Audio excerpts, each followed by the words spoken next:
All right, we are talking about motion in a straight line. This is the most common application of derivatives because velocity, as we have said, is the derivative of position, and acceleration is the derivative of velocity.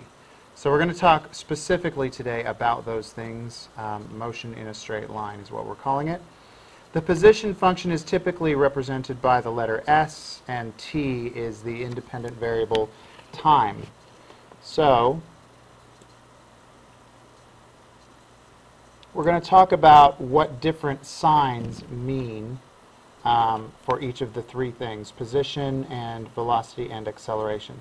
So if s of t is greater than 0, then the object is obviously to the right of the origin. And if it's less than 0, then the object is to the left of the origin. All right? We're going to talk about the difference between average velocity and instantaneous velocity.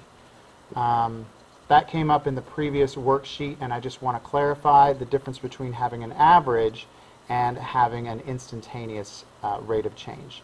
So to find average, you're going to look at the slope between 2 points. You've seen this before, but it was written as y2 minus y1 over x2 minus x1. It's the same thing. You're going to find the two y values associated with the two x values that you're given, and you're going to subtract the y's and divide by the difference between the x's, and that will be your slope. Instantaneous velocity will happen at one particular time, at that instance. So with average velocity, it's velocity between 2 points. Instantaneous velocity is velocity at 1 point. And you're going to measure that by just taking the derivative of your position function and plugging in the time that they give you. Okay, so let's do an example of that. Before we do that, let's talk about average acceleration and instantaneous acceleration. These were the formulas for average velocity, where you're taking the derivative of position. And now, for average acceleration, we're looking at the rate of change of velocity. So if you're looking for average acceleration, you're going to subtract two velocities and divide that by the difference in time. Whereas instantaneous acceleration, you're going to take the derivative of the velocity function, and that will give you acceleration. All right, so these four formulas should be on note cards or flashcards somewhere so that you can review those. All right, now it's time for an example.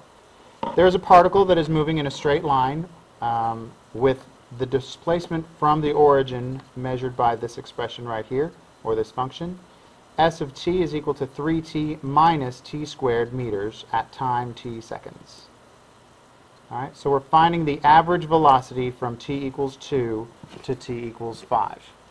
So if I plug in 5 into this function, I get 15 minus 25. So that is negative 10. That's when I plug in 5. When I plug in 2, I get 6 minus 4.